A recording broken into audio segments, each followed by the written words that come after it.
And here it is. Here it is. It is here. I am here. Hope you are as well. One man went to mow. That guy that does that session round about this time is doing this session round right about this time. So be here now. One man went to mow. You know what goes down. So are you down with it? Is the question.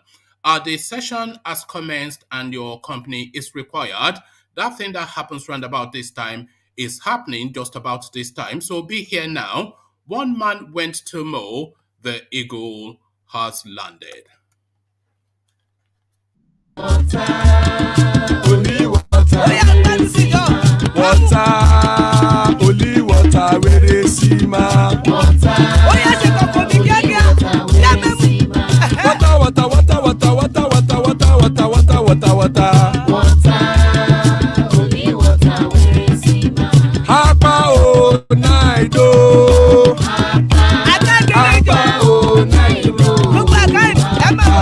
Hapa you don't come o.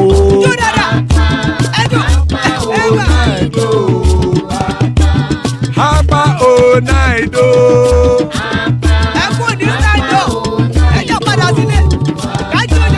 Oro kẹ̀kẹ́ ẹlẹ́mùrè o. Ilé sọ́díyà kẹ̀kẹ́ ẹlẹ́mùrè o. Bobby master kẹ̀kẹ́ ẹlẹ́mùrè o. Chief Faila ti kẹ̀kẹ́ ẹlẹ́mùrè o. Eruku lẹ̀lẹ̀ ẹlẹ́mùdé.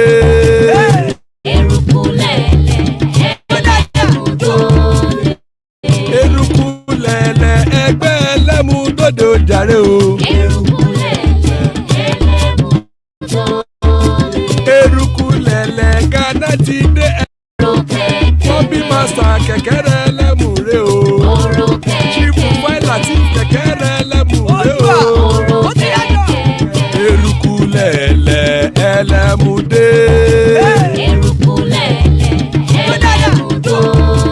Eruku lẹ̀lẹ̀ ẹgbẹ́ ẹlẹ́mùdódò jàre o.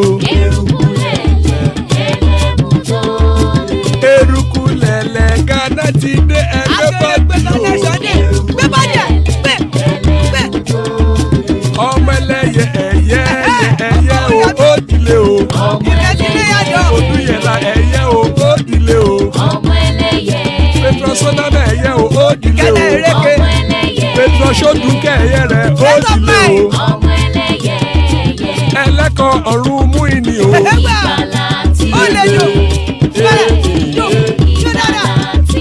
Àkùkọ ọ̀run mẹ́kọ̀.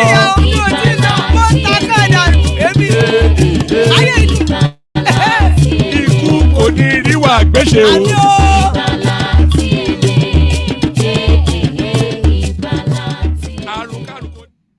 And there it is. Iku Koniriwa Gbeshe, that ever powerful prayer by the Care Guides. So you know that prayer. Let me just post the hyperlink for Ajanle Koko and whoever else wants to come in as well. So that's the hyperlink right there if you want to come join us live on screen. So Iku Koniriwa Gbeshe, as guys, I bring you these. Despite denials, bank documents link OSINBAJO'S Simens Cooper to Tinubu's money laundering ventures. So Simens Cooper, a business entity owned by Yemi OSINBAJO. So it looks as though now there's documentation now that traces it, that business entity owned by Yemi OSINBAJO, to a money laundering portal being used by the Jagaban of GBT. Despite denials, bank documents link OSINBAJO'S Simens Cooper to Tinubu's money laundering venture. So quite convoluted the headlines, but hopefully the details of the piece will unravel that. The details of this headline hopefully to be unraveled as well. It is disgraceful. Nigerian military can't defeat bandit despite Buhari collecting trillions of naira, the Nigerian Senate. So just the sums of money that has been spent on that space within the Buhari administration alone, a good part of $50 billion, and the reward, what that $50 billion has bought you is tenfold more insecurity than we had in 2015. The country hemorrhaging from north, south, east to west. Everybody just been savaged and been brutalized and literally been slashed down on the streets in cold blood. This is the Nigeria Buhari style. Buhari style. It is disgraceful. Nigerian military cannot defeat bandits despite Buhari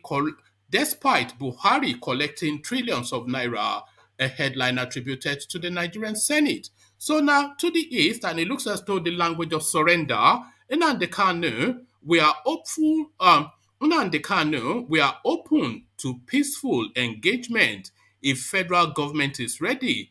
No one else saying this but the IPOB. So this is categorical and set in stone. The language of contrition, which is the precursor to surrender. Nnamdi Kanu, we are open to peaceful engagement if federal government is ready, a headline attributed to the IPOB. So from the east to the west, 2023, why Yorubas should not be clamoring for presidency. And Afoja in the midst, DEJI ADEYANJU are making this headline, but why rather has he made so bold? Again, 2023, why Yorubas should not be clamoring for presidency, a headline attributed to DEJI ADEYANJU. So we land finally on still that space of insecurity. Afenifere challenges federal government, National Assembly over rising insecurity. So I think I'm going to move that story so it comes just in sequence with the one that relates to insecurity. But those are the talking points for the moment. So the talking points set the talking heads hopefully to come. But before the talking points or the talking heads, we come in via now what is tradition, the Eastern Quarters, and of course, another Python dance. Do Ipob, O Mary, O Nindizu, O Niroya, Abakare, Mama Daora, Ola Bori Mary Nandi, Nandi win the war. Python dance 1, Python dance 2, now Python dance 3. Ola Bori Mary Nandi, Nandi win the war. Python dance 1, Python dance 2. Na Python dance the three. Una bogi meri nande. Nande bu onye du Ipob. O meri wone nizu ngiro ya. Abakare mamanda ora. Una bogi meri nande. Nande win the war. Python dance 1, Python dance 2. Na Python dance the three. Una bogi meri nande. Nande win the war. Python dance 1, Python dance 2. Na Python dance the three. Una bogi meri nande. Nande win the war. Python dance 1, Python dance 2. Na Python dance the three. Una bogi meri nande. Nande win the war. Python dance 1, Python dance 2. Na Python dance the three. Una bogi meri nande.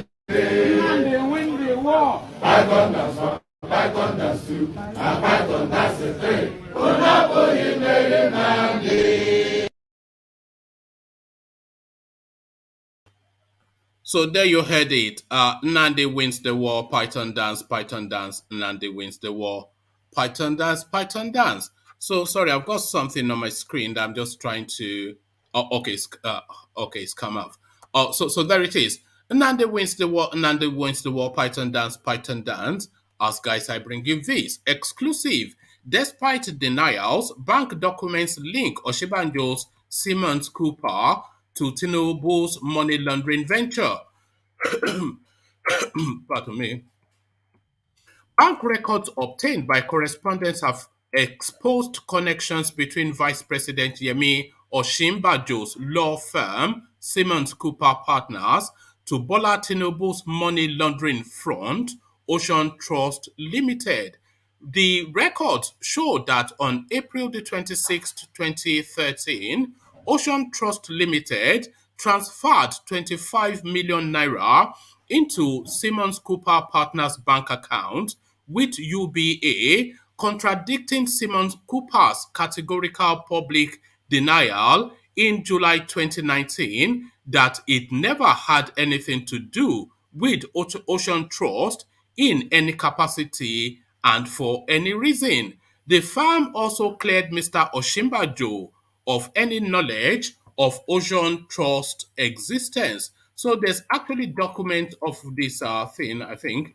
Um, Simon Cooper's partner, a white shoe law firm, headquarters in Victoria Island, was named as one of Mr. Osinbajo's one of Mr. Osinbajo's businesses when presidential spokesperson Garba Shehu listed assets of President Muhammad Buhari and his vice president in September 2015. In September 2018, ex-Alpha Beta Consulting Managing Director Dapo Apara came out with corruption and money laundering allegations against Mr. Tinubu, a ruling party chief and 2023 presidential contender. Mr. Osinbajo served as the Attorney General of Lagos State when Tinubu was governor between 1999 and 2007. Mr. Osinbajo started Simens Cooper Partners with other associates in 2007. Ocean Trust was specifically mentioned in Mr. Opara's court documents as one of the firms allegedly used to siphon funds from Alpha Beta, the controversial Lagos tax contractor whose financial activities have come under scrutiny amidst ongoing publications by correspondents. Following Mr. Okpara's allegations, the correspondents obtained bank documents that showed how Mr. Tinubu was moving billions from Lagos coffers into Alpha Beta and subsequently into Ocean Trust, a company without any traceable address. Between January and June 2019, Ocean Trust summarily moved 16.4 billion naira from its operations account into a fixed deposit account, all domiciled at Wema Bank, our findings show. The transactions were carried out by Yemi Adefarakan, Executive Director and Group Financial Officer of Continental Broadcasting Service, owners of TVC News and other related media subsidiaries in Lagos and Abuja. Additional bank documents show how TVC's 2016 expansion was financed with funds from Ocean Trust, an onshore shell venture that renders no services. Jonathan Zingina and Kehinde Durosimi Eti, two of the three people whose names appear on company registrations filings of Ocean Trust, deny knowledge of the firm when reached by correspondents. Mr. Adefarakon is the third name on the CAC filings. Mr. Apara said Alpha Beta received over 150 billion naira from Lagos State, with most of it going into Ocean Trust. Mr. Tinubu continues to deflect questions about his interest in Alpha Beta, but behind the scenes, funds transferred to the firm from Lagos government accounts have been directly traced to his family members, business interests, and political cronies. Correspondents confirmed Simens Cooper with the correspondents rather confronted, not confirmed, but confronted. Correspondents confronted Simens Cooper with the evidence via telephone call, email, and letters for several weeks, but the firm declined to comment. Correspondents reached out to Abidemi Oshin Oduntan, a former partner at the law firm that had handled its bank accounts. He initially admitted knowledge of Ocean Trust, but afterwards he initially admitted knowledge of Ocean Trust, but afterwards called back to say he didn't know of Ocean Trust and threatened to deal with our newspaper should the story be published. Correspondents also reached out to Babatunde Ari Irukara. Irukara. So correspondents also reached out to Babatunde Irukira Is Irukera. I'm not quite sure how to pronounce that. So correspondents actually reached out to Babatunde Irukira, a former partner of Simens Cooper until 2017, when he was appointed to lead the Federal Competition and Consumption Protection Commission. Mr. Irukira declined to confirm or admit knowledge of Ocean Trust throughout his years at Simens Cooper, despite repeated efforts to make him take a categorical position. A spokesman for Mr. Oshibanjo declined comments about the newly uncovered evidence linking Ocean Trust to Simens Cooper at the time the vice president was a senior partner there. A spokesman for Wima Bank did not return requests seeking comments about the bank's involvement in moving billions for a company that exists only on paper, or whether the transactions were reported to the federal authorities. Last month, Mr. Tinubu announced plans to run for president in 2023, saying he had informed Mr. Buhari of his readiness to succeed him. About a week earlier, Mr. Oshibanjo also informed the president of his intention to take the top job. Both camps have been pitted against one another in recent weeks, with Mr. Oshimbanjo's advisor, Babafemi Ojodu, publicly denouncing support for Mr. Tinubu, a decision he said had a decision he said had earned him criticism and attacks from the politicians' supporters. But notwithstanding their political differences ahead of a close primary contest later this year, Masas Oshimbajo and Tinubu are still widely seen as allies, especially given their steep history, said anti-corruption and political analyst Shola Olubanjo. What these latest revelations tell us is that both Tinubu and Oshimbajo are two peas in a pod. Mr. Olubanjo said they have both been working together as partners for many years, and Nigerians should not be deceived. After concluding his tenure as Lagos Attorney General, Mr. Oshibanjo continued to serve Mr. Tinubu in several capacities, including as a political and legal aide. His loyalty was rewarded in 2015 when Mr. Tinubu nominated him as running mate to Mr. Buhari. If they can be that close, then you know they will go to any length to cover up the shady deals they have done together, Mr. Olubanjo said. Whatever they do in the coming months to get the presidential ticket, no one should expect them to open long buried secrets of of each other's corrupt practices. So there you have it, cheek by jowl. We call Tinubu the Jagaban of GBT, but Shebanjo, what is he? The lawyer of Bewiri or something. They're both criminals. They are both criminals. So he essentially, that money laundering thing, he provides the legal cleansing, the legal washing up of illegally got money for Tinubu. That is essentially what I gleaned from there. But what have you gleaned from that? It is disgraceful Nigerian military cannot defeat bandits despite Buhari collecting trillions of naira, says the Nigerian Senate. The Senate on Wednesday condemned incessant bandit attacks and kidnappings in Nigeria, despite President Mohamed Buhari's spending of trillions of naira on security personnel and armory. It described as a national disgrace the failure of the ruling APC regime to stem the rising tide of insecurity, particularly riled by Mr. Buhari's poor handling of the worsening and widespread violence was Adamu Aliero, an APC senator from Kebbi. It is indeed a national disgrace that this thing is happening on a daily basis.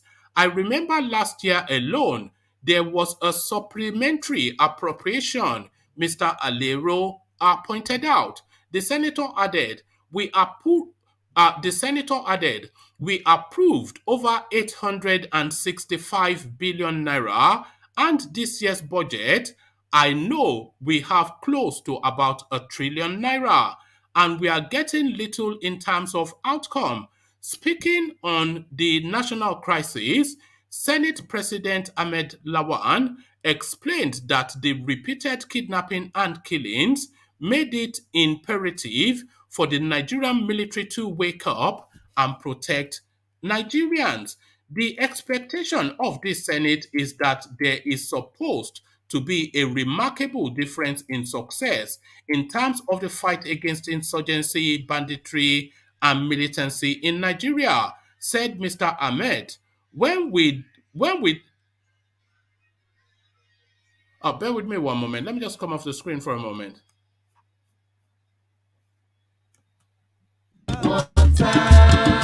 Only water. Water. Only water. Where they see ma. Sorry about that. Let's take that entirely all over again. There was a bit of background noise which I just needed to resolve. So let's take that entirely all over again. The Senate The Senate on Wednesday condemned incessant bandit attacks and kidnappings in Nigeria, despite President Muhammad Buhari's spending of trillions of naira on security personnel and armory. It described as a national disgrace the failure of the ruling APC regime to stem the rising tide of insecurity, particularly riled by Mr. Buhari's poor handling of the worsening and widespread violence was Adamu Aliero, an APC senator from Kebbi. It is indeed a national disgrace that this thing is happening on a daily basis. I remember last year alone, there was a supplementary appropriation, Mr. Aliero pointed out. The senator added, we approved over 865 billion naira and this year's budget. I know we have close to about 1 trillion naira, and we are getting little in terms of outcome.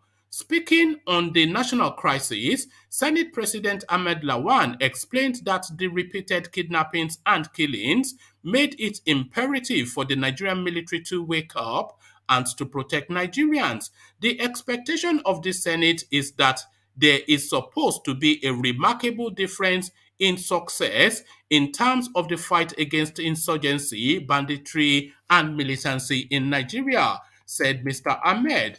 When we declared the bandit as terrorists, my understanding was that they are going to be dealt with ruthlessly now.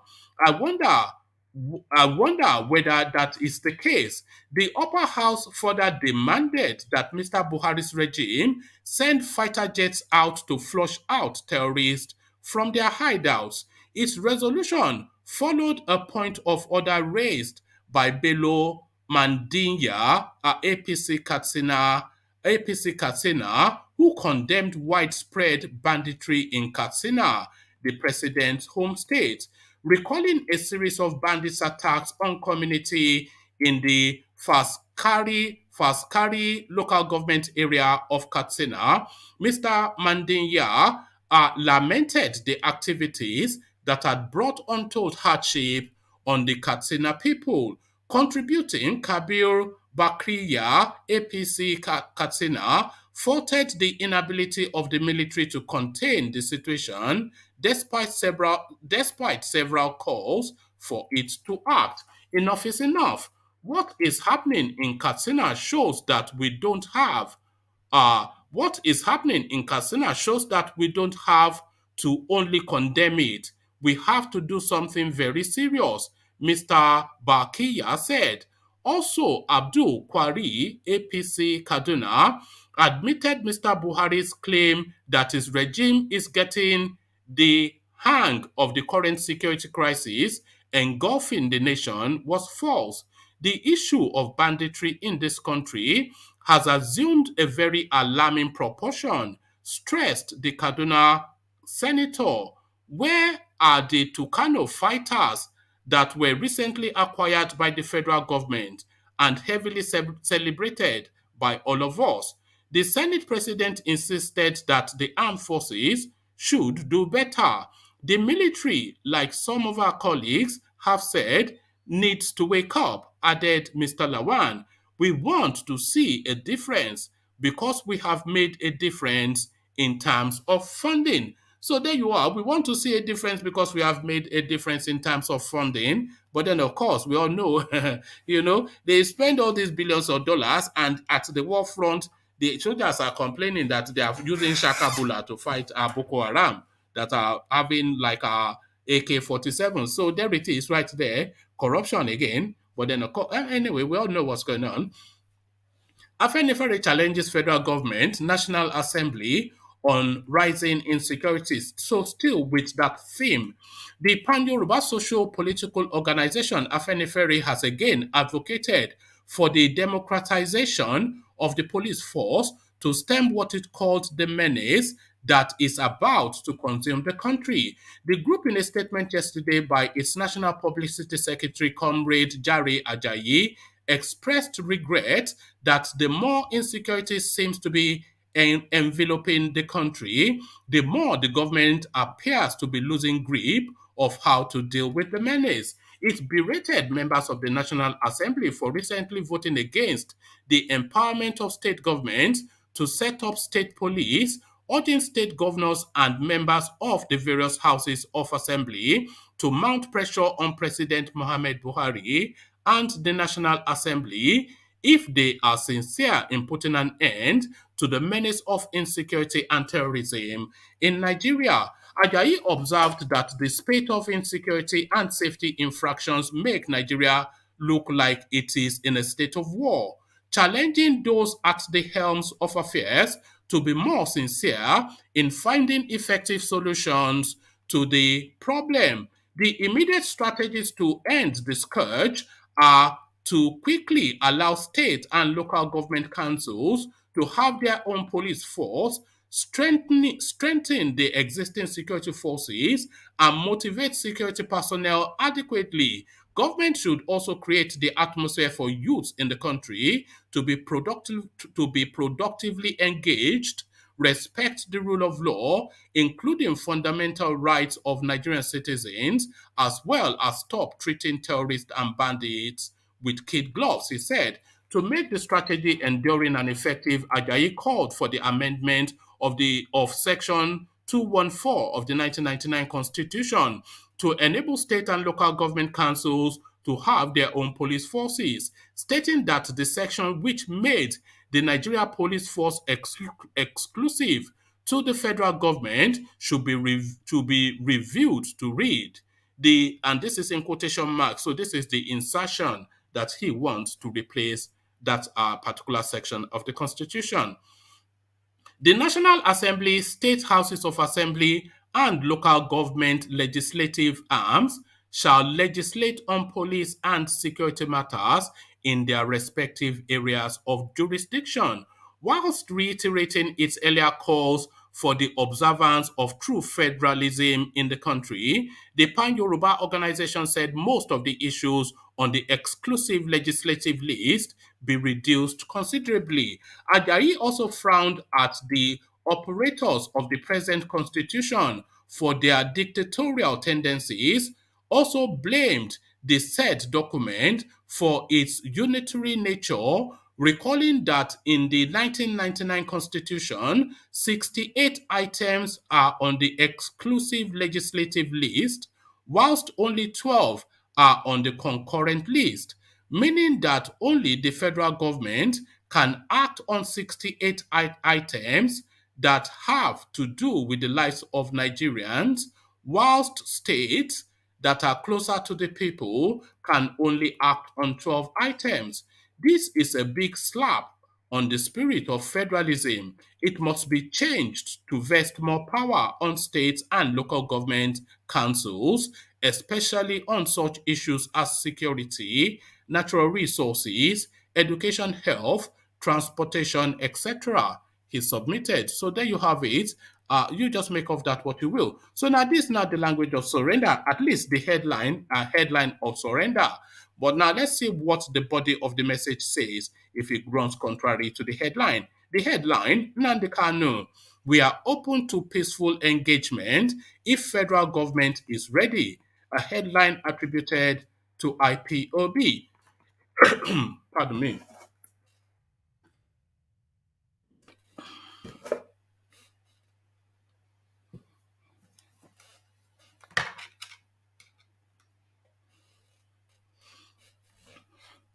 The indigenous people of Biafra has said that its doors are open for meaningful, and that meaningful is in quotation marks, so that is a direct quotation from them. So the indigenous people of Biafra has said that its doors are open for meaningful and sincere peaceful engagement with other nationalities and the federal government if indeed Nigeria is ready for such. In a statement on Thursday, the group's media and publicity secretary Ima Powerful said its leader, Mazi Nnamdi Kanu, never asked anybody to relax the freedom fight, but only advised Biafrans worldwide to embrace peace within the family. The group also said, before we enter into a peaceful engagement with Nigeria, Nigeria must show us that it is favorably disposed towards peace. Powerful explained that, and by the way, so this is the language of surrender because it was once upon a time Biafra or nothing, and now it is please, we want peace. So just a couple of months ago, it was Biafra or nothing, booming and thumping and chest beating and threatening to blow the house down. And now we want peace. Please, we want peace. This is please, we want peace. So the group also said, before we enter into any peaceful engagement with Nigeria, Nigeria must show us that it is favorably disposed towards peace. Powerful explained that Kanu only urged those who are trying to get distracted within the family to embrace peace and ensure that the group is intact as a family. He added that enemies of the freedom fight were only bent on reporting the messenger out of context and possibly cause disaffection in the IPOB family, but that antic could no longer work. He stressed that its leader only reiterated the need for IPOB members to coexist peacefully amongst themselves, warning traitors who are trying to create confusion in the family to be careful. The statement reads in part, so this is now the statement put out by IPOB. We are ready for peace if they need our peace. Because IPOB is a peaceful, non-violent movement, our doors are open for meaningful and sincere peaceful engagement with other nationalities in Nigeria and even with the federal government if they are ready for such peaceful engagement. We are human beings and cannot jeopardize our honor and respect before the international community. But before we enter into any peaceful engagement with Nigeria, Nigeria must show us that it is favorably disposed towards peace. IPOB is ready for peace if Nigeria is out for peace. But so far, Nigeria has only proved it is out for violence. But no matter how much they persecute us, Nigeria's security agents cannot break our resolve to get Biafra people liberated. Let us put the record straight as regards the laughable, deliberate attempt to misrepresent the message of our leader to the IPOB family. The fallacious reports in some national dailies that our great leader, Mazi Nnamdi Kanu, has asked IPOB members to embrace peace with Nigeria is another attempt by our enemies to sow seeds of disunity in our midst. They think they can report the messenger out of context and possibly cause disaffection in the IPOB family, but that antics can no longer work. We are surprised at the mischievous twisting of a clear message from our leader by the enemies of the struggle. Their aim is to create confusion and cause disaffection in the IPOB family, but they came too late. We, therefore, want to put the record straight. What our leader said was that IPOB members should ensure continued peace in the movement. Nnamdi Kanu never called for anybody to relax, but advised family members worldwide to embrace peace within the family. We are ready for peace if they are ready for our peace. Those traitors trying to create confusion in the family should be careful. It also stated that in the face of persecution, so we've read that bit. So there you are. So the muddied language of surrender by the IPOB movement. So there it is right there, the language of surrender. Thomas, I see you. Engineer, I see you. Ajale Koko, I see you. And Tony, good to see you. So good to see you all, gentlemen. So let's go quickly first then to Engineer who joins us. So Engineer, are you there?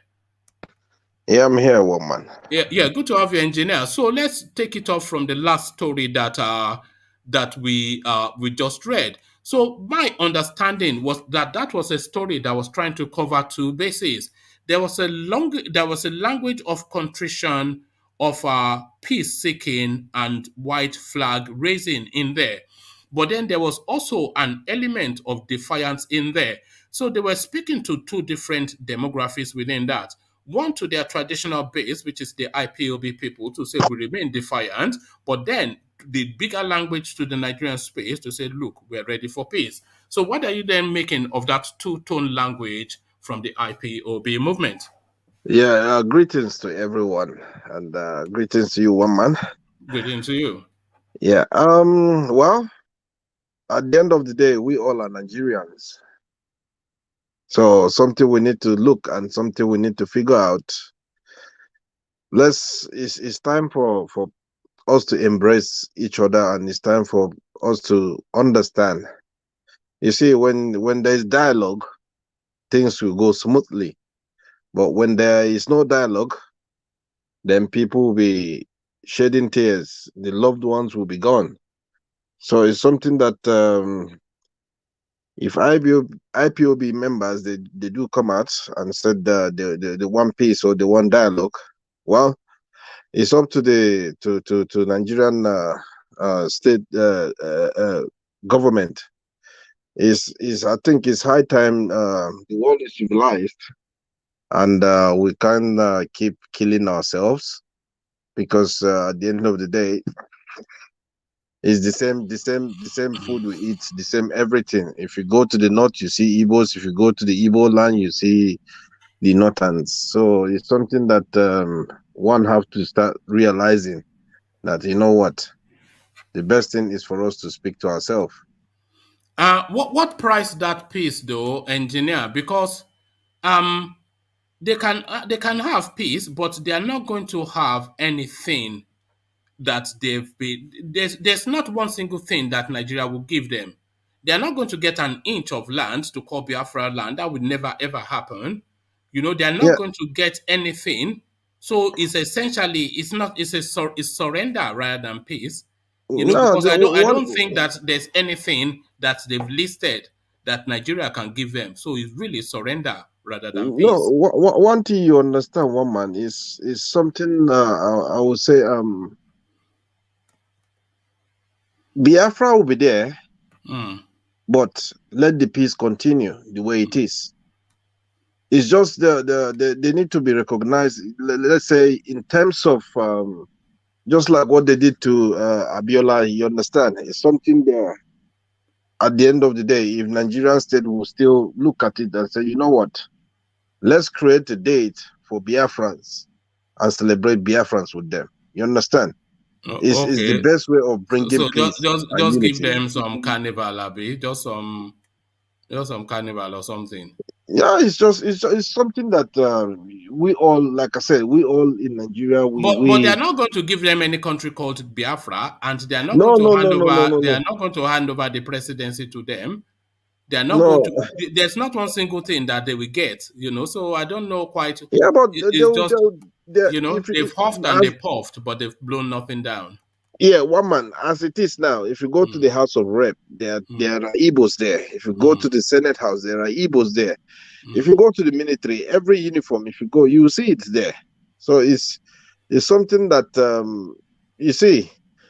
Majority people who raise the flag and maybe they make noise. The real IPOB members, they don't make noise, but it's just the backstage that do make that noise. And at the end of the day, the backstage now are realizing how long can we continue doing this kind of thing. So something we need to know is just dialogue. It's just dialogue. Dialogue will solve the problem. Okay, so is this also essentially seeing is this essentially this movement transmuting into a political movement? So are we seeing now the birthing of a political movement? Because if they are now talking the language of peace, then and they want to still continue their agitation, and they've seen that this thumping that they've been doing for years, it does not work because it has not worked, but they want to continue. So is this now transmuting into a political movement, sort of like Abga style, and then they go after a state, maybe Abia State, where their leader comes from? One thing you need to realize is, you see, sit at home issue is fine, but it's not fine. The reason why I said it's fine, fair enough, they do that sit at home, perfect. But how long will that continue? People who runs business, even the people in the East, they are starting to recoil from it. And we know that the sit at home is not from free will. They are bullying them, they are killing them into sitting at home. So it's just people need to understand that when you make things hard for your people, there'll be a time your people will say enough. Because sit at home, like I said, when they started it, it's okay, that's fine. But if you continuously doing it, think about the local businesses in that area. People don't believe in government, so they have to feed themselves by what they bring out in the market and sell. But if government are not helping and you're saying sit at home, that would mess up the state. And people will be scared to even go there to do business. So those kind of things is something they need to put into consideration instead of, doing all these things. One have to think very well. That's how life is. You can't take a horse to river and force him to drink the water. All right. So, engineer, Biafra surrenders, but has the Nigerian state itself surrendered? It is disgraceful Nigerian military cannot defeat bandits, despite Buhari collecting trillions of naira.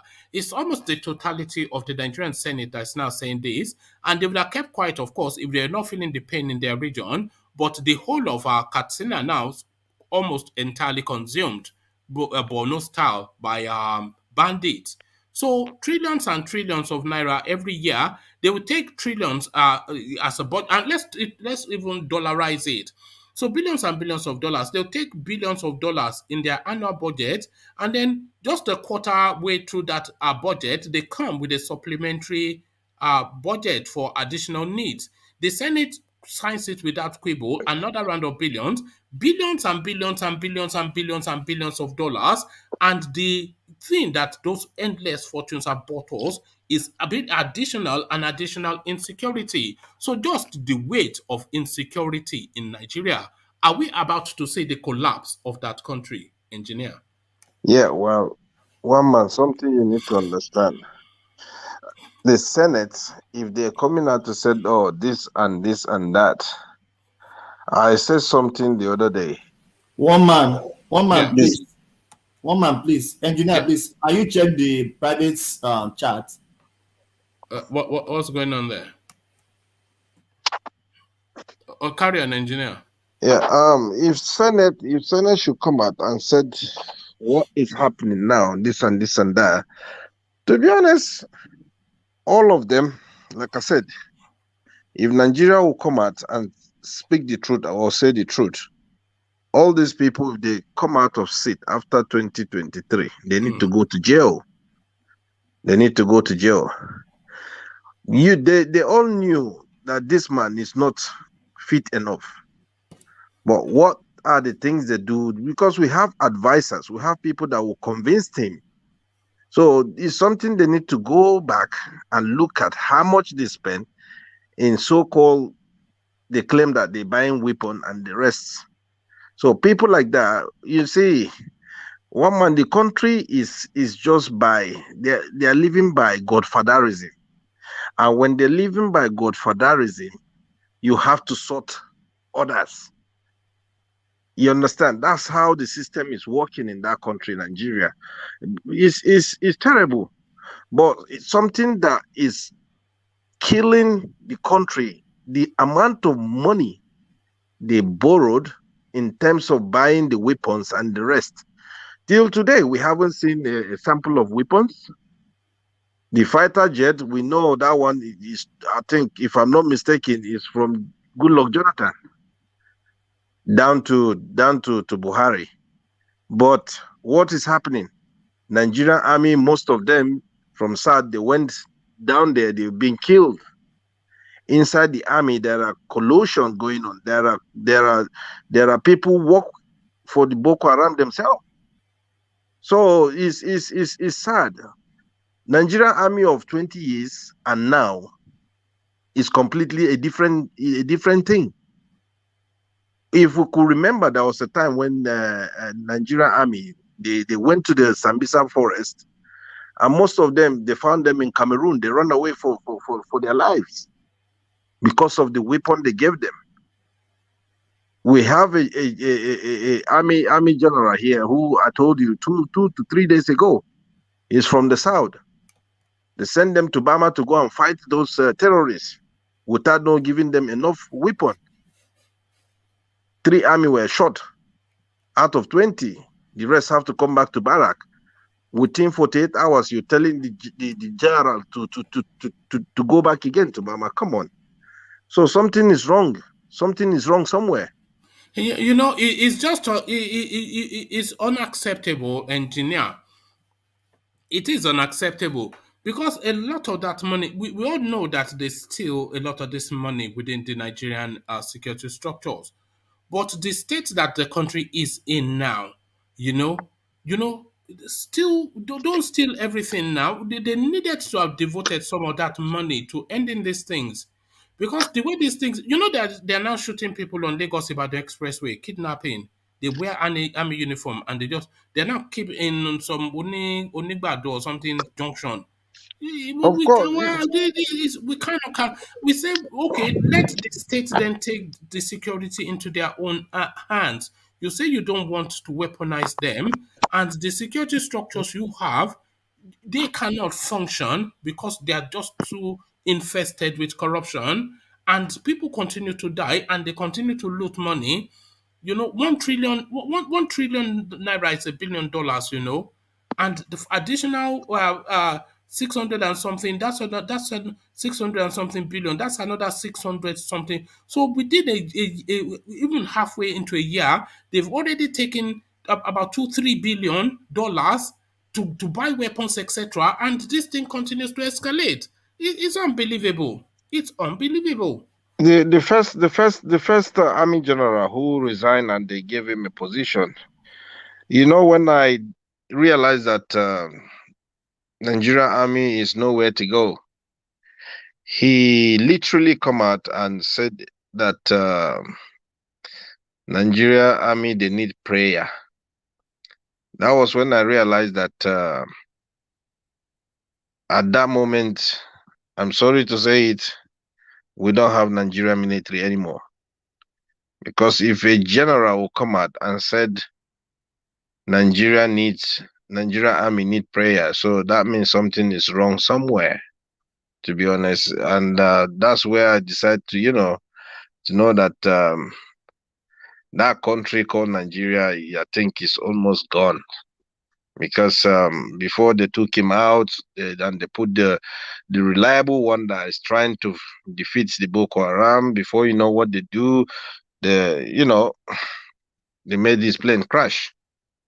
So Nigeria as a whole country, if you come out to say the truth, if you don't have a back eye, I feel sorry for you.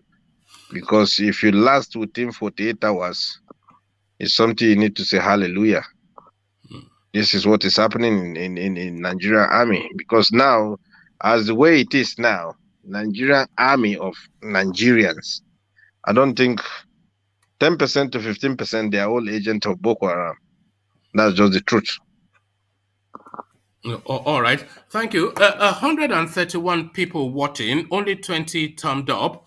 So you can see it on your screen. So please just improve on that. Just help the algorithm by thumbing it up. It costs you nothing, as we say, but it does a lot to aid the it costs you nothing, as I said, but it does a lot to aid the algorithm. It's other people thumbing up that brought this platform to your notice. So whether it is or not, you agree or not with some of the conversations, you are here participating, and the contribution you can make is to thumbs up the streams. So let me take you to another talking point, engineer. Charles, did you want to say something? Because I can hear you breathing in the background. Yeah, you were saying Biafra. You're saying Biafra.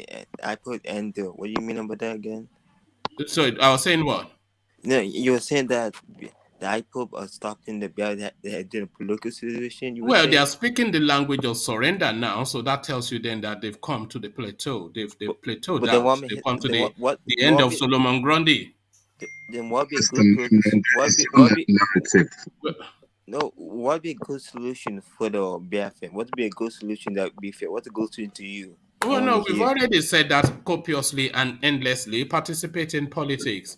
So the IPOB movement will transmute into a political movement in the manner of APGA, which was what Ojoko's narrative transmuted into. And you might well try to seize control of the state in the east or form a merger with APGA. No, don't. Because I know you want to scream and shout. Do you want to scream and shout? No, I'm not going to scream. But okay, so let's say IPOB do a political solution. In political solution, eventually you get Igbo party more popular. When Nigeria vote for them, let's say in 2 years from Igbo. No, you start from your region, get control of your region, and then you have a stake in the game. APGA has already shown you that template, so then you seize control of all of your states via the ballot route. Because now APGA are saying they want, IPOB are saying they want peace with the Nigerian state, which is the language that, what we were doing before is not yielding the results that we hoped for. So follow the path of politics rather than kumbayaing and hoopla and making the place look untidy. I know what IPOB people. Here's the reason why not work. Here's the reason why it's not gonna work. If you look at the comment section, you know why I'm saying it too. Don't worry about the comment section. The comment section is the comment section. Because Nigeria, issue in Nigeria people no one hear the truth. They never want to hear the truth. All right. That's what, the politics. I believe the only way for Nigeria to work. That's my opinion. Is they have to be fair. Nigeria, the only way Nigeria to work, everything has to be fair. Nigeria to work. Anyone who tries to want Nigeria must make Nigeria fair.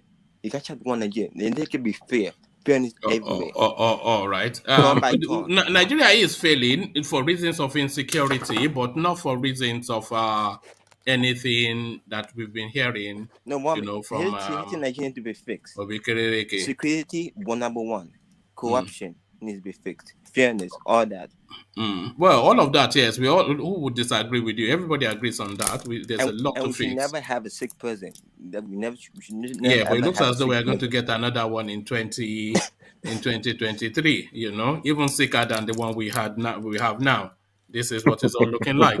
But no retreat, no sorry. That country is God-forsaken. That is a God-forsaken country. But let's carry on and be back with the engineer. So we're talking about a sick president, but we're also talking about a corrupt president. At least Buhari had the toga of not being a corrupt man. But of course, Buhari was the most corrupt person in Nigeria. I don't know if you recall during the Obasanjo era when he was petroleum minister and he stole $1 billion. But that's a different narrative. But we are going to the space now of of Tinubu and corrupt practices using Yemi Osinbajo's law firm to launder illicit and illegal money. Despite denials, bank documents link Osinbajo's Simens Cooper to Tinubu's money laundering venture. So Tinubu has this shell company that it calls Ocean Trust. The company does nothing but just ferry money in and out. So that tells you that it's a money laundering portal. But then that company has a relationship with Simens Cooper, a law firm that was set up by Yemi Osinbajo. Now, Yemi Osinbajo said that he was not aware of Ocean's Trust and he has never had any transactions with him or with the entity. But bank documents have now established then that there's been heavy movement of money between Ocean Trust, the vehicle that Tinubu uses to funnel money out of Lagos State, and Simens Cooper, the law firm set up by Yemi Osinbajo. So dirty money, dirty lawyer, and dirty politician. The Jagaban of DBT and a sidekick. Engineer, to you. Yes, one man.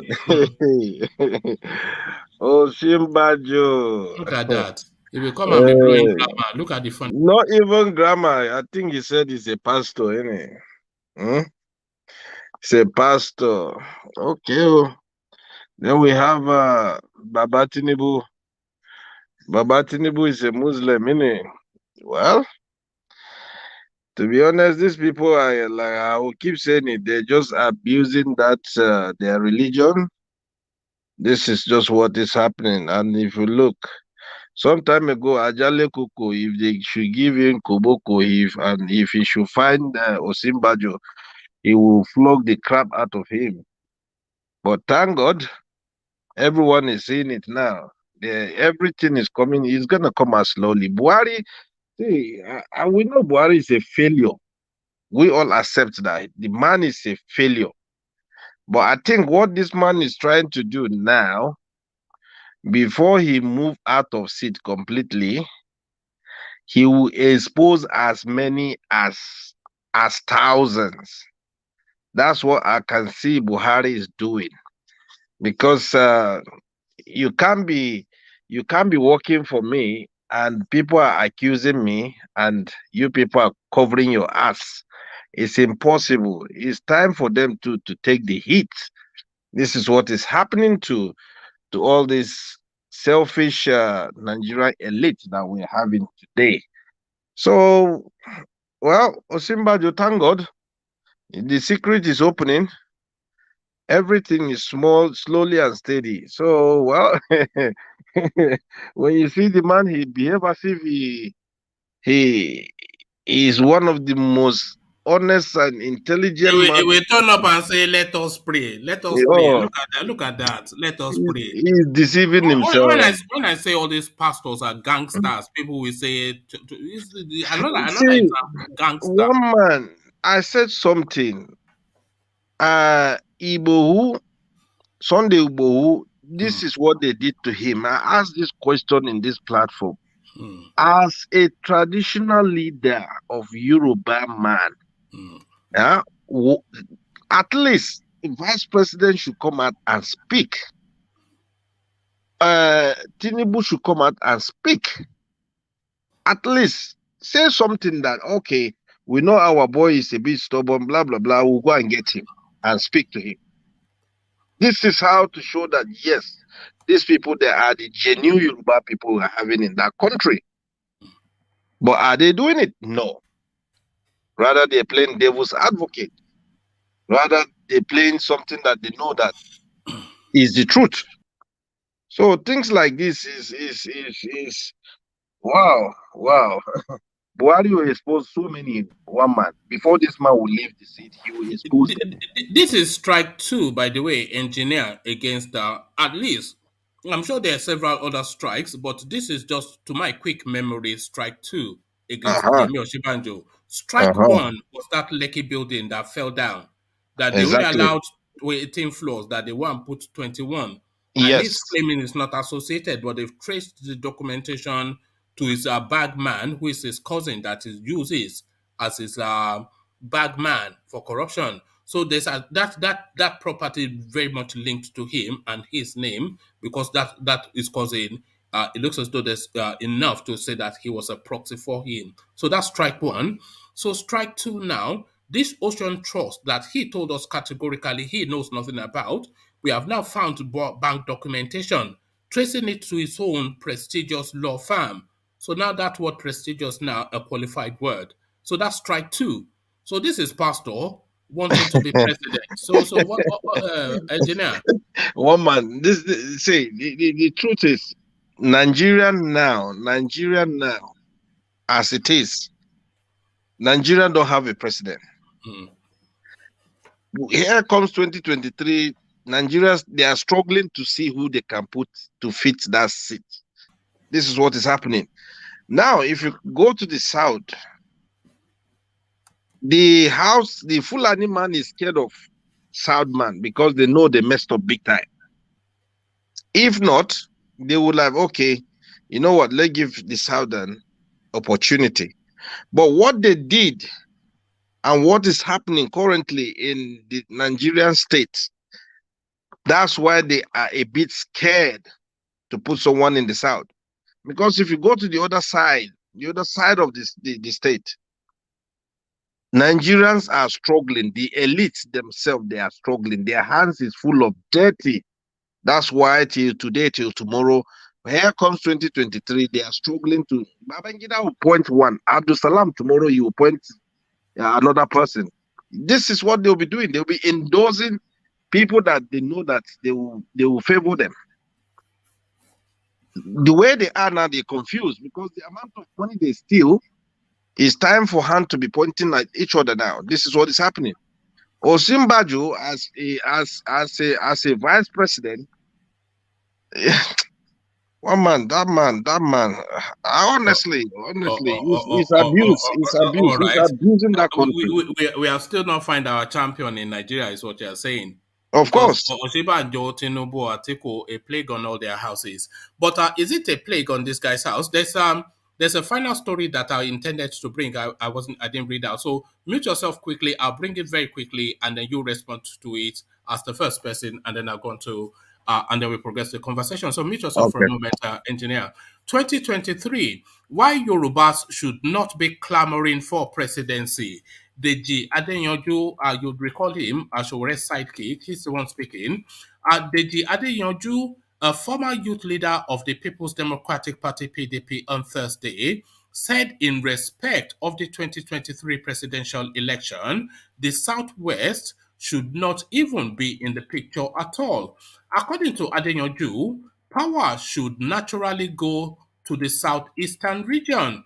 He argued that 8 years of Olusegun Obasanjo's presidency and the same amount of years of Professor Yemi OSINBAJO'S vice presidential role, the Yorubas of southwestern Nigeria should not be demanding that the two big political parties zone the presidency to them. Furthermore, the social commentator was not impressed that both the All Progressive Congress APC and the People's Democratic Party PDP are not considering Southeast at all.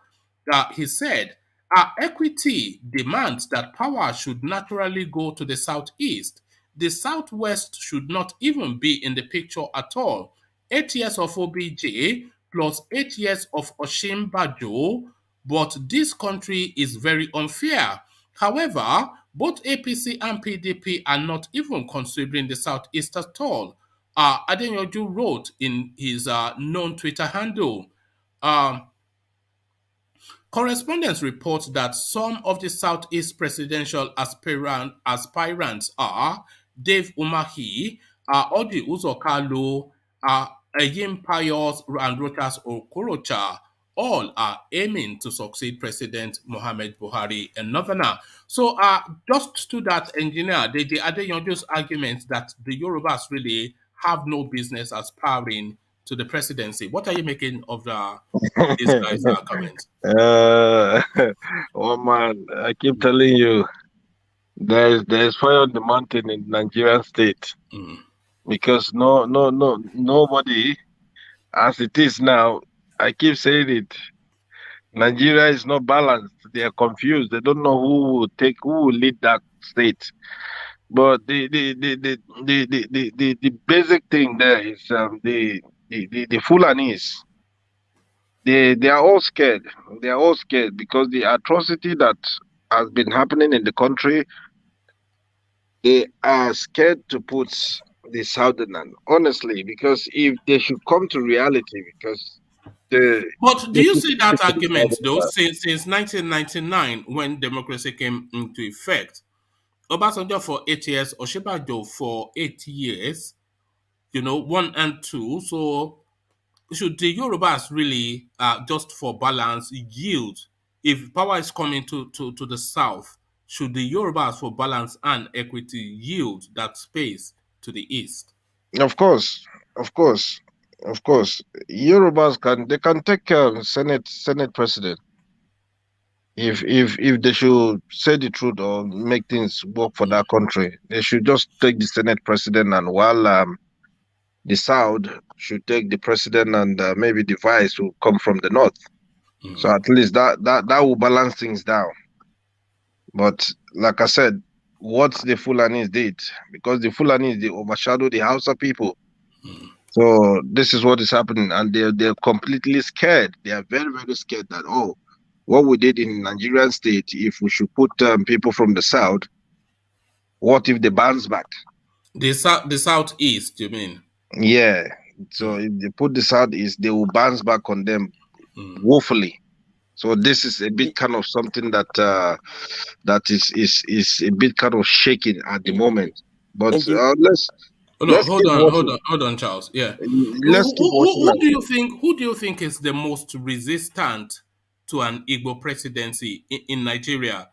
Do you think the Yorubas are resistant to it? And if you do you think they are as resistant as the Hausas or as resistant as the Fulanis? So who do you think is most resistant to the idea of an Igbo presidency? The Hausas, to be honest, because they're into that politics for that long, so they know how to play it and they know how to maneuver things. They know how to shuffle the shovel. So I will say the Hausas. The Hausas, to be honest, and let's just keep watching. Let's see what's gonna happen. But if that should go to the southeast, that would be nice. At least let them feel it and let them see it. But if that should go to the south again, something we need to realize: the amount of basic the country is into. What is your anticipation of an Eastern president? Do you think it will be a Nigerian presidency, or do you think it will be some sort of revenge mission? What is your anticipation of an Eastern president? Would an Eastern president be a revenge mission? Yeah, Eastern president, 4 years.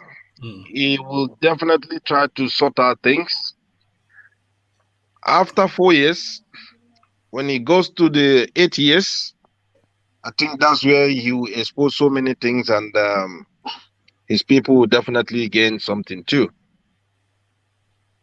All right. So let the equation balance. All right. Thank you, engineer. Yeah. Also, our brother DEJI, I think he said his wife just put to bed, and who's that? Is it what he always come on? DOG. DOG, yeah, DOG. All right. Where did you hear that? I didn't hear that. He put it in the comment section, in private comment section. Oh, congratulations, DOG. Yeah. That's what I was telling you to check. Yeah, congratulations. No, you said to check private chat. I thought it was your fight with yes, and with Radio Biafra that you were asking me to check, and I wasn't getting the thing I wanted to check. That's the both thing. I don't know. But DOG is not here now. So how are you? He was here before. Congratulations to you, DOG. We have to send a voucher. Congratulations to you, DOG. Come back and then we'll, so we can congratulate you properly. Now we need to know the location so we can visit there and do baby shower. Baby girl. Baby girl, that's Wow. brilliant. You know, Princess. it is my belief that most men, yes, you want a boy, but what every man wants is daddy's girl. You know, I know that was what I wanted, and thank God. But I think that every man wants a daddy's girl. I believe that, you know. So lucky Of course. you, then you get your daddy's girl, DOG. Well done to you. Congratulations to you, and Madam. Congrats from us here as well. All right, brilliant. So let's go on from there then let's go to Radio Biafra. So to you, Radio Biafra, and to the comments that thank you, engineer. So to Radio Biafra and to the commentary by ADEYANJU that for fairness and balance and equity, Nigeria should have an Eastern president in 2023 because he charts the trajectory of Obasanjo 8 years and Osinbajo being the vice to Malam Buhari. So he's saying for balance that the Easterners should then have the presidency in 2023. What are you making then of that suggestion by the ADEYANJU, Radio Biafra? I don't want Igbo president. All right. Yorubas, mid-belt people, ourselves are full of these. Let them take the presidency. If you were to put an Igbo man there, he'd be the worst thing Igbos have produced. He'd be the worst thing than Joey Bakwe, Umahi that's killing people. That murderer, Wike. I don't want to see any Igbos sitting in that Nigerian, whatever you call that seat. We don't want them. They'll be the worst thing known to man for us. They will give our land to these Fulanese to come and bring the Islam and terrorism. We don't want that. All right. You understand? So let them take the presidency in Yoruba land, Middle Belt, or the North. We don't want it. Yorubas, keep fighting for presidency. Right. Keep fighting, please.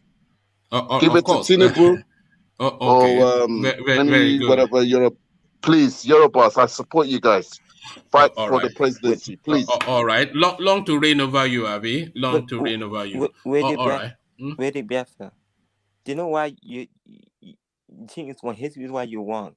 Here's why you need evil president. Because Nigeria government will not give a Biafra. They never written. They never want the country. Nobody should be giving anybody any presidency. You should fight for it. But we know in Nigeria, is the politics is somehow on their own. But I don't want an Igbo man to taste that seat of this 100%. Presidency. So long to reign over you then, because you will always be within the Nigerian state. So there you are. It's Mr. One Man. Mr. Radio Biafra. Let me tell you something. Yeah, the more you keep chipping, the more something is gonna cave in. You were saying about this statement that came from IPOB that is a statement of the language of surrender. No. You're obviously naive in word politics. All right. We have to show to the UN, whoever we're appealing to, that we are stretching a hand of peace to Nigeria to come to the table. Let's talk. Look at that. We have to show these things, and that's what IPOB is playing the smart game. Smart game. You understand? All right. Very good. Yes, there's things that's going on behind the scenes, but we have to show to the international community that we have extended arms of peace to Nigeria. Let them come to the table and let's discuss a date for referendum, because we're going to get it, and we must get it. All right, you must get it. Well, good luck with that. We will.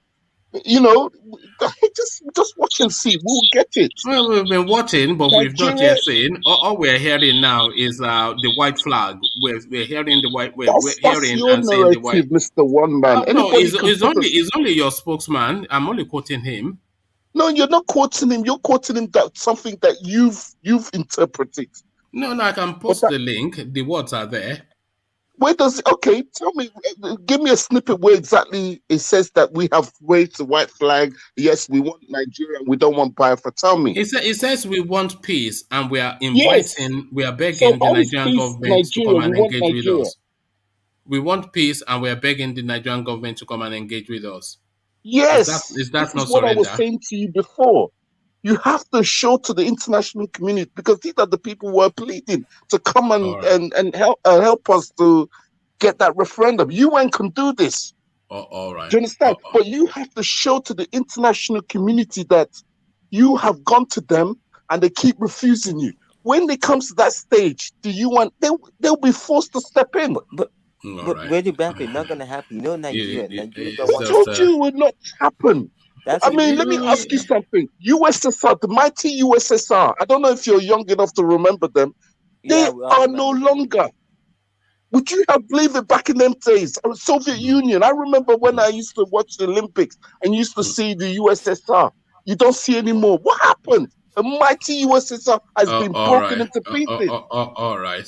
So why can't Nigeria? What's so special about Nigeria? Nigeria goes around collecting loans to go and bribe countries around the world, and you think that the money will be now that China has stopped them giving them loans. So where they're going to go now it's always good to have bribe international community. All right, it's always good to have dreams. So dream on. It's always okay, good to man. have dreams. But then Yorubas are having dreams for restructuring. Where's your restructuring, Mr. Man? Mr. Don't worry. We can dream on too. We can dream on too. You guys have dreams for restructuring. Don't worry about that. Freedom. And no, we don't have dreams for restructuring. Mr. Woman, let me ask you something. We have plans. Mr. Woman, okay, let me ask you something. Plans. Martin Luther King and Nelson Mandela had dreams for the freedom of the people. Really? Is that true? But these things came to pass. Martin Luther King. What are we talking about? We're only talking about some little tribe in Nigeria. What are you talking about? Oh, some little tribe now. All right. Let me take you to another talking point, because I don't think we ever really fully agree on that space. Did you want to say something quickly, Charles, and then I'll move Radio Biafra on to another talking point? Look, Radio Biafra, you see, Nigeria will now give people Biafra. The reason why Nigeria is scared. That's when Nigeria know if the Eastern get back, Nigeria gonna fail. That's when Nigeria is scared. They know Nigeria gonna fail. Hold on, Jake. I want to say something. Yeah. The British government, as sinister as they may be, there might be a light somewhere amongst them might advise the Nigerian government. Oh, okay. Look, okay. Set a date for referendum. We might find a way where we can rig this thing. Yeah. Well, anyway, either way, we're going to get that referendum. Just we keep doing what we're doing, and eventually you'll see the tree will fall. It will happen. Still with the wishful thinking, huh? Still with the wishful thinking. Many people say that. If but and maybe, if but and maybe. Let me ask you something about but and maybe. Do you remember? Let me interject for a sec. Okay. One man, you see, he said they must get it, right? You wouldn't expect him to come here and not speak positive about that space. It's a dream that he feel they should actualize it. So him speaking positively about it, I don't think it's a bad thing. I agree. So he must maintain his optimism. But what's your take, though, Radio Biafra, on the endless spend on insecurity in Nigeria, but then conversely, that insecurity just escalating tenfold almost on a year-on-year basis. So on year-on-year basis, the spend on it is tenfold more, but then on year-on-year basis, the escalation in it, and it moves into a new inflection. So what are you making then of the insecurity in Nigeria despite all the spend by Malam Buhari? The Nigerian government is the ones behind all this insecurity. They are the ones behind this insecurity in the southeast. And you know this. You said that the unknown government are ASN. It's not true. You heard what Okorocha said, the brother-in-law. They all came out and said it was it was Fulanis from Chad. It was Fulanis from Chad. No, they didn't say that. They said that it was Uzodinma is the one that's behind all this insecurity in Imo. But you were the one that came out and said, oh, it's ESN, it's ESN, it's ESN. There's no evidence anywhere to back up this. You just going by your own narrative to want to believe that it's ESN. It's not ESN that's doing all this. It is the Nigerian government. To them, it's all about making money. Now they're seeing that this insecurity is big bucks. So why are you surprised that these things keep escalating? It's not going to stop. These people found. I'm not surprised that it's escalating only for the reason that we all know that they're just stealing all the money for the, they tell us that they're spending $5 billion, $10 billion to rejig the security structures to weaponize them to fight the insurgency, and the troops in the field, they are telling us that they have no weapons. So in between the country releasing $5 billion year on year, not just as a one-off, $5 billion, $5 billion every year to these people to buy weapons, and the soldiers telling us that they have no weapons, that is where the problem is. Yeah, of course. Where do you think all that money is going? No, we know where it's They're going. telling them It's just everything, they are but they're buying up using it to keep one half of estates it. in Dubai. They use it to go and bribe international communities. So what do you expect? It's big buck for these Nigerian government. This insecurity is, you think a southern president, if it does come from the south, is going to come and stop all this. One thing surprised me about listening to your platform. You keep talking about, we need a southern president, we need this man, we need that man. But I just keep saying to myself, you have rising terrorism growing everywhere. ISIS, ISWAP. How is Boko Haram fully hurts people? Do you think one man is going to come and sort all this out? They are slowly creeping their way to the south. And nobody's putting their eyes on the ball on this. Soon I believe that the Yoruba forest has been overrun by these Fulani terrorists. Why do you believe that? I said that this is what I'm reading in your Nigerian dailies. Well, you must be reading a different set of papers than the rest of us. Okay, fine. Let's see how it goes. But when that time comes, then I hope your emotion without any weapons is ready to take on these people. All right. Thank you, Radio Biafra. Always a delight. So, always a delight also, Ajanle Koko. So let's go on to Ajanle Koko, and we take Ajanle Koko then to the corruption in Lagos State, a plague on all their houses.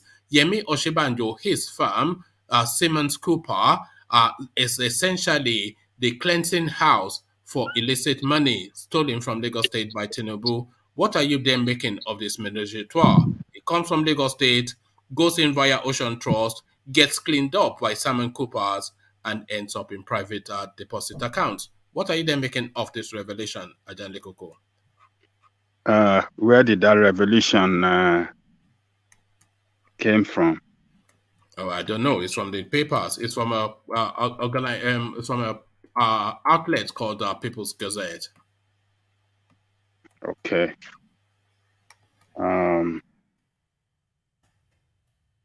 If we have here, and by the way, they went around all of the people involved asking for comments, and they did not respond. But they have bank documents.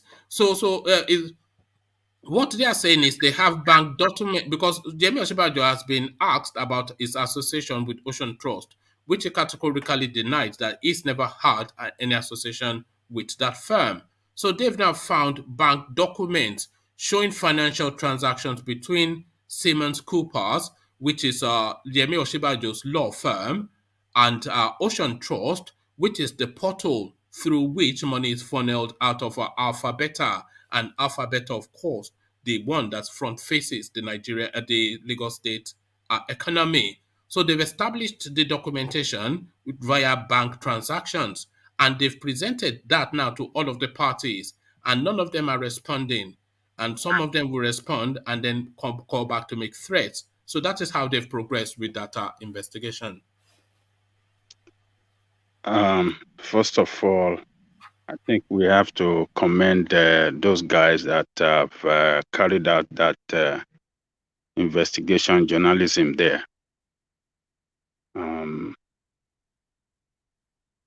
If our country is a country that fight corruption, as we have EFCC in place, to check financial improprieties of politicians. This is a document that they should jump onto and start investigation immediately. But I believe this issue of corruption is not new. They have been saying it. A report was, there was a newspaper report, something like this sometimes ago that we treated on this platform about how money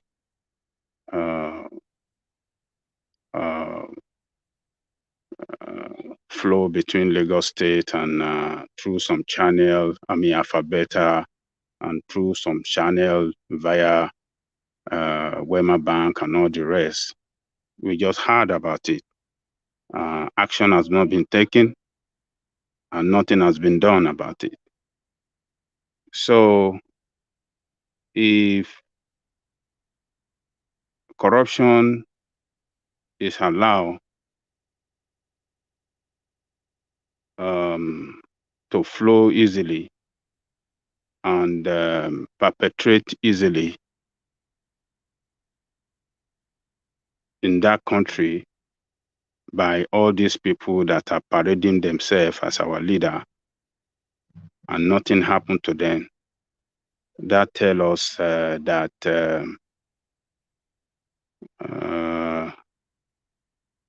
we are under slavery. That tells us that these are not the right leadership that can take us to the promised land. These are not the right leadership that can serve the nation to the best interest of the people of that country. That is the more reason why we, the people, have to look for a new set of leadership. These are not leadership that should be celebrated or should be honored by us. They could honor themselves. They could give themselves position and after position. But we, the people, should not honor them. And there's no reason why we should celebrate them at any time. So it's I just commend those guys that have done this investigative journalism. We have to commend them. And EFCC is part of EFCC as an agency work with the politician to cover their loot, except those one politician that doesn't have except those little ones among them. But the big one that are real thief, EFCC will not do anything for them. So I will just commend those guys. It's those almost guys certainly a whistleblower situation, because what these people are doing is, you see that Ocean Trust vehicle that they used to funnel money. It provides no services. It has no staff apart from the names on the registration. They went to CAC, the company's whatever, to check on who was on that company. And then they contacted the people on this company and they say they don't know about the company. So that tells you that there's already a cover up there. So a company that has no fixed address, that has no service that is known that it provides in any form, neither producing nor providing a service, but then it funnels and conduits 100 and something billion. Was some of the figures being quoted, and they warehouse these monies through Wema Bank. So through Wema Bank, then you can see how the monies are being dispersed. So they are being dispersed to personal deposit accounts, and some of those monies went to the Simens Cooper, which is Yemi Osinbajo's firm, which established that link then between that money laundering vehicle, Ocean Trust, and Yemi Osinbajo's Simens Cooper, he being the senior partner of that firm. So it's just a murky water. They're just they're just there. Not on budget, just stealing, it's just the ugliness of it, it's just an ugly thing. But that is the Nigerian space, you know. But It's a 419 company they it's set up. just gangsters. Yeah, yeah, it's a 419 company they set up.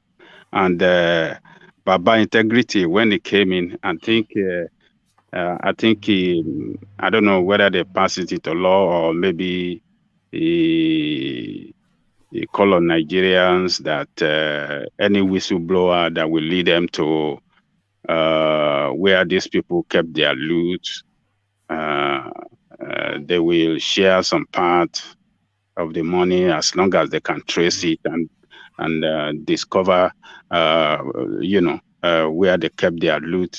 And that's I mean, we haven't had anything after then, So as long as these politicians are the one that appoint EFCC chairman, they are the one that appoint their staff, nothing can be done. It's a corrupt system. It's a gangster system. It's an organized, fraudulent system. So we shouldn't get anything. We shouldn't expect anything to happen. They're not going to investigate themselves. EFCC is their baby. If the EFCC chairman want to do some crazy stuff today that will hurt the interest of the president, it will take him out. Is he not the one that put him there? Is he not responsible to Malami? Is Malami not a corrupt man? Is he not a part of the gangster?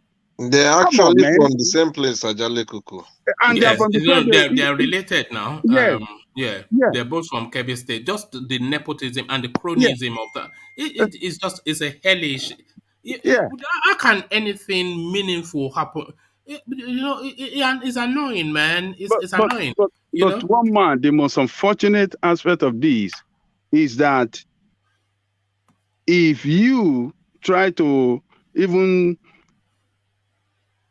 show or tell our people with all these evidences that is available, educated Nigerians that look at what is going on, these are not the people that we should follow. You'll be hearing some kind of nonsense from them. They will say, oh, everybody is corrupt. We don't need to worry about that.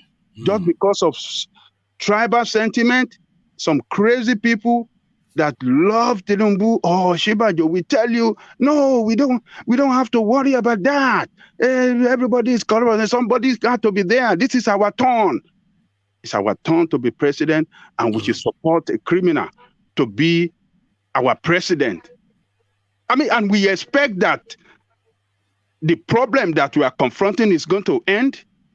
It's not going to end on ending problem, except we take these people out. And I've been saying here my own way, my own formula of taking them out. No PDP, no APC, but other party. That's my own formula. So that's my position, one man. All right. Thank you, Ajale Koko. So, Ajale Koko, let me take you to this other talking point. You have some sympathy for this because this is a language that we've heard from you in the past. So, the ADEYANJU now, it says why Yoruba should not be clamoring for presidency in 2023. It's the ADEYANJU, and he justifies that headline by pointing to the fact that we've had 8 years of Obasanjo from 1999 to whenever. And now we have Yemi Osinbajo now padding up BUHARI for this administration. He is saying for reasons of equity and balance, power should go to the southeast because they are, for one, they should really, for once, get that opportunity. So I know you have some sympathy with that. And I'm not sure that a lot of people do have sympathy with that, but I know you do.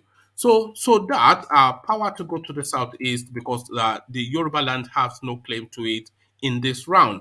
But that is all well and good in terms of sentimentality. But in terms of real politics, we know that does not, nobody even paying any heed to that because all the front names are Yoruba names. So power to the east, something that for equity and fairness, a lot of people make that argument, but we know that is going to be jettisoned. But who do you think, so that first, and then who do you think is most resistant within the Nigerian space to the idea of an Igbo presidency? So to all of that, Ajanle Koko. I support DEJI ADEYANJU 100% for equity and fairness. That is what he said. When annulment of June 12 happened or was done by Babangida, we fought hard. We Yoruba fought hard that we are not going to accept it. That Biola, at the end of the day, the power that be in Nigeria said, no, I think we have to listen to these people. Let us give it to them. And when Obasanjo came out, they supported Obasanjo. Everybody voted for him. Obasanjo spent how many years? 8 years. Yaradua came in. He died 2 years on throne. Jonathan completed the term, and he have another term, 4 years. While Jonathan was there on the second term, the North were clamoring that for equity and fairness, this should be their turn. That was what the Northerners were crying and shouting for. And good for them, they got it. Via BUHARI is there now, 6 years into his government. 6 years second term in government. So for equity and fairness, why not for Igbo now? Because everybody, when it's our own turn, we shout equity and fairness, and we are getting it.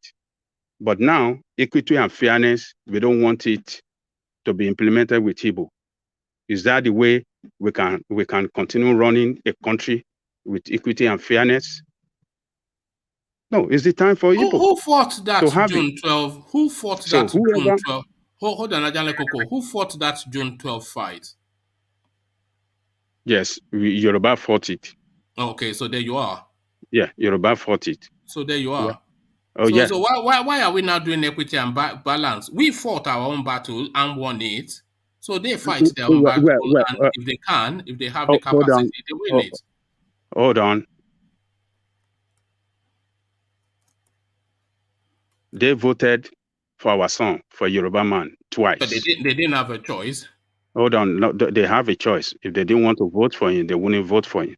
But they voted for him. That's a support.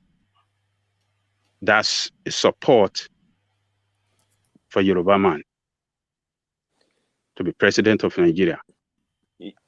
The record is there. Overwhelming support. More than even the Yoruba themselves. Yoruba did not vote for Obasanjo the first time. The record is there. So for equity and fairness, we have to pass it around. We mustn't stop it at a point. We have to let that equity and fairness continue to take its turn in the interest of peace and progress of that country. So, yeah. The reason why because evil people in nature they like to care about another people. That's why Igbo did that. So the opposite is the opposite back to the Igbos. It will be nice to them. How you would do it, they would like to be nice to people. So that's what the Yoruba is being nice. You see? I thank God that Yoruba thank God that you said thank God he said it. You see? One more time I'm joking. Yoruba just say what I just said. I keep saying, see, now it finally has happened. See what I mean? It hasn't happened. That sentiment has always been there, but it remains a sentiment. It's just a sentiment. For Yoruba guys to say it. Yeah, but it's just a sentiment. This it has no meaning. It's just something for people to say, yeah, and then move on. It's just yeah. Because you thought my day was a joke. But I told Yoruba, I just said it now. You see? All right. You have to come and bite you. It's biting you now. Well, no, it's not biting me because the names in play are still Yoruba names. There's no Igbo name in play. So he can say whatever he likes, you know, but you still have to come out. You know? For Yoruba to be brave, to be brave to say that. It doesn't take bravery. Ajale Koko says it all the time that for fairness, we should have an Igbo president in 2023. He even narrows it down to Peter Obi. So it's not a new narrative to the space, but it's just sentimentality, isn't it? I was saying people are joking and laughing at me when I say it. No, nobody laughs at you. Yeah, I mean, you're a serious person who we take seriously. Nobody would laugh at you, Charlie boy. You see, I had the truth will always bite people. I always say the truth will come and bite you, and not bite you. You are like Ovie. You're always wanting to claim victories that are not there to be claimed. Nobody was laughing at you, but we're just saying, you know, it's just sentiment. Well, I am just saying it's just sentiment, you know. All right, thank you, Charlie boy. Let Ajale Koko continue with his thought. Ajale Koko, back to you. Yeah. So essentially, just wishful thinking is it'd be nice, you know, but you know, it's just a bit of a nonsense, isn't it? But really, who do you think is most resistant within the Nigerian space to an Igbo presidency? Right now, with what we are seeing, with what is playing out, is Yoruba. And they are most resistant to it. Yes, Yorubas. For reasons of self-interest. Yeah, for Mr. One Man, can I say something quickly? Yeah, say so. Yeah. Mr. One Man says this Biafra restoration is a pipe dream. I remember Mazinanda kind of said in one of his broadcasts that the restoration of Biafra would be the last miracle on earth. He said it'd be the last miracle on earth. Do you know why he said that? And that wasn't the most ridiculous thing you've ever heard. The restoration of Biafra will be the last miracle. What does that even mean? Because how is that even a sentence? This is the thing now. Do you not see why people mock? No, hold on. Do you know why he said that? Okay, carry on, Ojani Koko. Okay, so it's the Yorubas with the corrupt man that has positioned himself as a political leader in Yoruba land, and some northerners are the one that are trying, that are working hard to stop this not to come to the east. Tinubu and those that are in his political kingdom in Yoruba land, and some others from the north are the ones that are playing the game now to make it impossible. If they throw their support behind an Igbo man, the game would have been it would have been a different ball game now. But selfishness and greed of men sometimes would not let them do the right thing. And when they don't do the right thing, in the name of... Why do you think the DEJI won't just saying this? Is it just trying to curry? Is it just what they are trying now is that, okay, let's throw it open. We have the right. Everybody should be everybody's game. It should not be secluded to one side of the country. It should not be, it should be for everybody. That dangerous political game, we continue to play it to,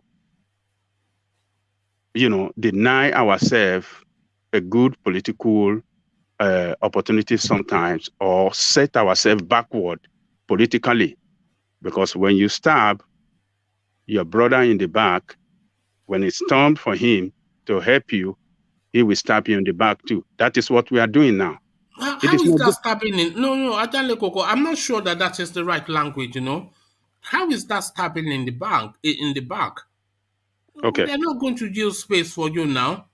Okay. When you're Well, not even indicating that you really want it, they don't really even show that they really want it. They don't really show that now. it's We are entitled now. hold on one Who is a moment. better manager for Nigeria? I think the Yorubas have shown in just the No, they times haven't. Yoruba have Okay. failed Nigeria woefully for 26 All years. right. Can I chip in something, please? Yeah, come in, engineer.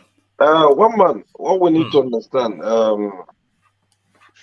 I think it's time for the presidency to move to that east. Look, if you look at all Nigerian currency, we have Wazobia. So what is happening there?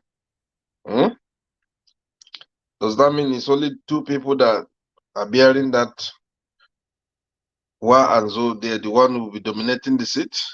So if you want to make things right and be fair and be honest to yourself, you have to allow that beer in that money to become a president. Because if you don't let it happen, that means the both Wa and Zo, that means something is wrong with them. Engineer, let me interject you too as if you targeted someone. What exactly do we Nigerians want? We need fair. We need treatment. Do Yoruba want Yoruba nation, and Igbo want Biafra, and everyone want to? Do you want restructuring, or do you still want to keep campaigning for the structure that has failed us? And do you still want to keep supporting turn by turn Nigeria Limited, irrespective of where we are coming from? Look, see, the only reason I join in analyzing those people that we occupy that position in 2023 is just because at the end of the day, we are going to get distracted just exactly the way we are now. The way we are saying it should go to this region, it should go to that region. And these people, they will successfully bring the worst of the candidates that the masses are expecting, and they will bring the one that will satisfy their own interest. After all, they are bringing people from that region. At the end of the day, the masses will become poorer. They will become they become how do I put it? They will no longer, they won't even have enough share. Even the share they have, they will even reduce it further. What exactly do we want? If you want to fight for this presidency, go out, full throttle, and go and fight for it. Don't sit down. See, people are quoting Obasanjo. Look, Obasanjo is well documented that himself and Abiola, they were never in any good time. He opposed Abiola presidency. So by the time they were bringing Obasanjo, it's actually Falaye that Yoruba wanted. But unfortunately, all these Afobaje of Nigeria, the like of Absalam Abubakar, IBB, and those people that want to keep hold of Nigeria, they still manage to put their own candidate on us. And the question, what exactly do we want? That's just all right. You see, all right.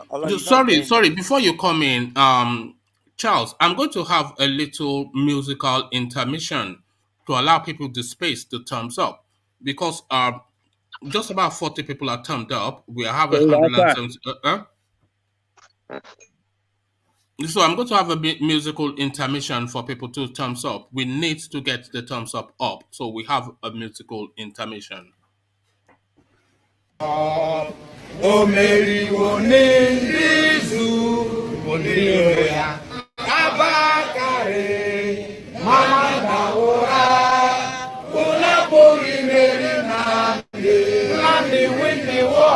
Python that's one, Python that's two, now Python that's a three.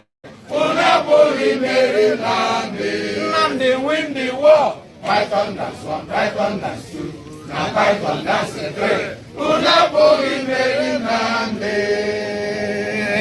Nandi bu onye du Ipob. Omeriwo n'izu Giroya Abakare Mamanda Ora Unaburi Meri Nandi win the war. Python dance 1, Python dance 2, now Python dance 3. Unaburi Meri Nandi win the war. Python dance 1, Python dance 2, now Python dance 3. Unaburi Meri Nandi win the war. Python dance 1, Python dance 2, now Python dance 3. Unaburi Meri Nandi win the war. Python dance 1, Python dance 2. Python dance 3. Unaburi Meri Nandi win the war. Python dance 1, Python dance 2. Python dance 3. Unaburi Meri Nandi. All right. Okay. So we have 162 people watching the stream, and only 50 people. Sorry, let me remove that. Sorry, let me remove that. So we have 162 people watching the stream, and only 51 thumbed up. So that is unacceptable because I cannot make the effort and not have people just do the barest minimum and thumb up. So I'm going to end the session here. So I'll leave it here, carry the conversation on with you in the comment section, and here I say.